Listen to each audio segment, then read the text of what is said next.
Hey guys. Hey, I'm Courtney. I'm Nate. And we have a van tour for you guys today. This project we've been working on for the last 4 months, we finally finished. We're really excited. We're about to deliver this van to Portland, but first we wanted to show you guys the ins and outs. And this van is pretty similar to ours in the layout, but we really wanted to go with a different vibe as far as the color scheme goes. So we did some kind of like foresty green, natural wood, and we really wanted it to feel tranquil and peaceful and nice and open. What do you think, Nate? This was your third van, right? How'd it go? Yeah, it went pretty well. Put some new systems here, which kind of took a little bit of my learning power and time, but learned a lot, and it's really cool actually. So yeah, this van has some cool upgraded systems. It actually has heated floors, which we'll go over a little bit later in the video. Definitely a bit of a learning curve to figure it all out, but let's take a little tour, shall we? All right, so welcome into the kitchen area. Always my personal favorite part of a van build. So on this one, we decided to go with a white subway tile just to keep it clean and classy and bright. And then we did the farmhouse sink. This is actually a bathroom sink, so it's a little smaller. Regular farmhouse sinks are a little large and really heavy, so we went with this one. We also have the Kraus faucet. This thing's really awesome. You can remove it, and it also has a sprayer, which makes it super convenient. And then our water pump switch is over on the side here. And then this whole lower section is basically just storage. So he's got a ton of storage. Under the sink here is where the gray water tank lives. So this is like a 10-gallon gray water tank. There's also some storage under there. And then this top drawer right here is where the induction cooktop lives. He didn't want propane in his van, and he wanted to keep a lot of open counter space, so this was our solution. So basically whenever he wants to use it, he can bring it out, plug it in, and use it, and then stow it away when he's not using it. And then he'll also have like a camper stove if he wants to use it outside as well.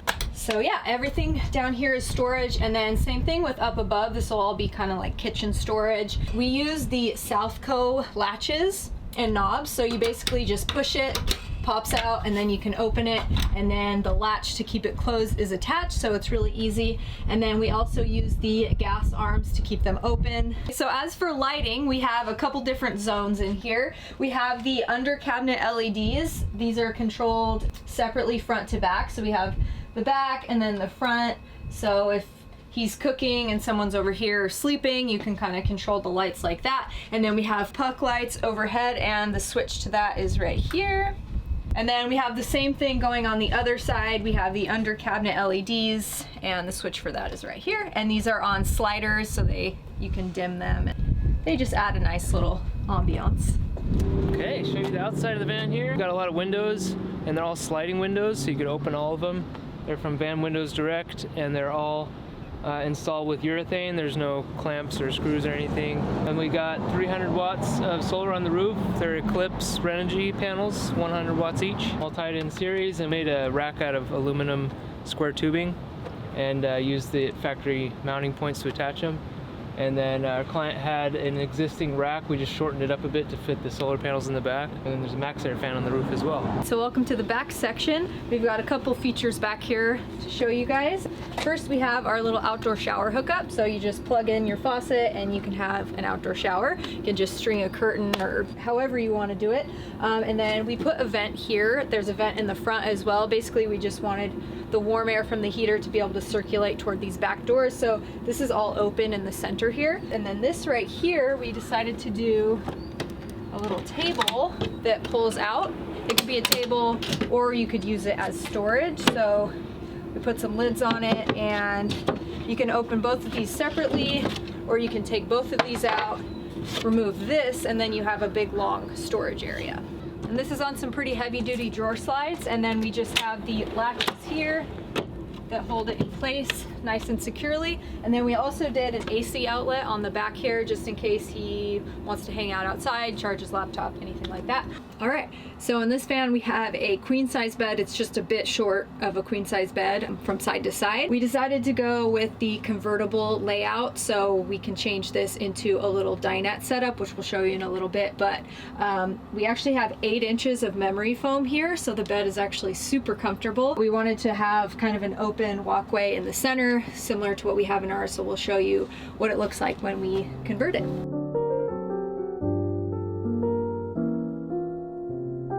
So the new owner of this van is a journalist. He works from home. He wanted a nice space to be able to work, so we kind of have this open lounge, nice table, desk, but that's on a Lagun swivel mount. And the one thing we don't do in our conversions is the cushions, so he had a friend of his actually make these for him. So the table comes apart pretty easily. Just store this table in front there, and then these arms come off. Just a couple turns here. And then we actually have some extra storage in the floor here. We have some out the back, but this one's accessible from the inside. And it's a good place to keep these guys too, so they fit nicely right in there. All right, did something a little different for this van. Our client wanted a chest fridge and freezer. We have the ARB zero dual zone freezer, and it's 69 liters. We were gonna put it in the cabinet there on sliders, but it took up a lot of storage space. So I had the idea to keep it outside like this, and it could kind of double as a bench. Kind of wanted to conceal it somewhat. He's gonna have a cushion made for the top of this thing, but we wanted to keep the top open and available for easy access. A lot of room in here too. This is all removable. Deep freezer in there as well. Basically built shaker doors and then connected them all around.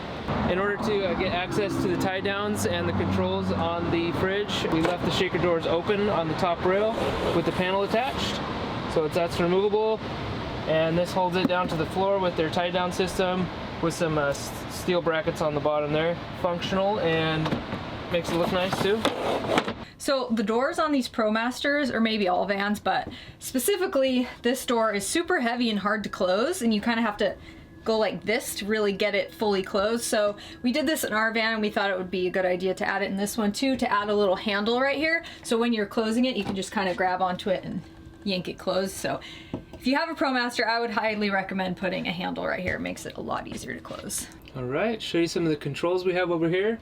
This is a battery monitor, a couple outlets here as well. These are for 12 volt. You can plug little USB outlets in there, and then AC 120 volt, like a household plug. And then we have some thermostats here. This is for the Rixens heating system, pretty much the whole control center here. Thermostat for the floor system. So those run on 2 separate thermostats. And here's the 12 volt DC outlet, 120 volt AC outlet, main breaker for shore power. So if you're plugging in shore power to charge your batteries, as well as the controls for the inverter charger itself. And then this is just another dimmer for the overheads. So in this bench we have our plumbing and our heating system. This is the Rixens Hydronic Heating System. Runs on an Espar S3 furnace that sits under the van, and it also ties into the engine coolant. Basically gonna produce hot water, hot air, and it also heats the floor. In this bench we have all of our electrical components. Show you what's in there. So there's 300 amp hours of lithium from Battle Born batteries.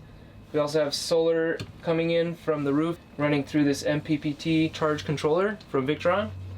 And we also have Victron's multi-plus inverter charger, able to charge off shore power pretty quickly and run some of the larger appliances like the induction cooktop. And like in our van, we also have a Sterling battery-to-battery charger, so you could charge from your alternator while you're driving. But that's pretty much what we have in here.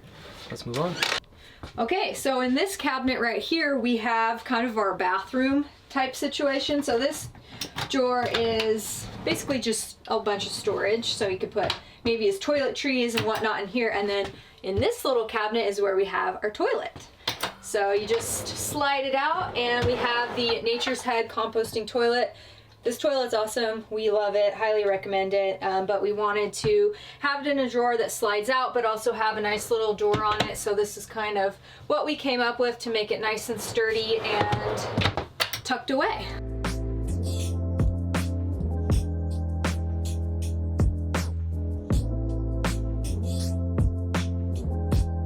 All right guys, hope you liked that.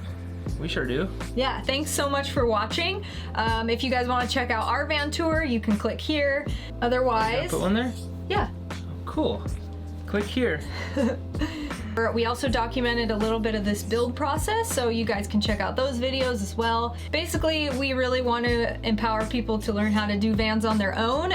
We had no experience when we got into building vans. Sure didn't. We did our very first van with no experience whatsoever, and we're really happy with how it turned out. And we think that anyone is capable of building a beautiful home for themselves, and I think that doing a DIY van is very empowering, and it really makes you in touch with the whole whole experience, and it also makes it a lot easier to fix things when they break and just learn all the systems. And so yeah, if you guys want to check out our website, we have a bunch of resources on how to do your own DIY van build and more coming soon. Yeah.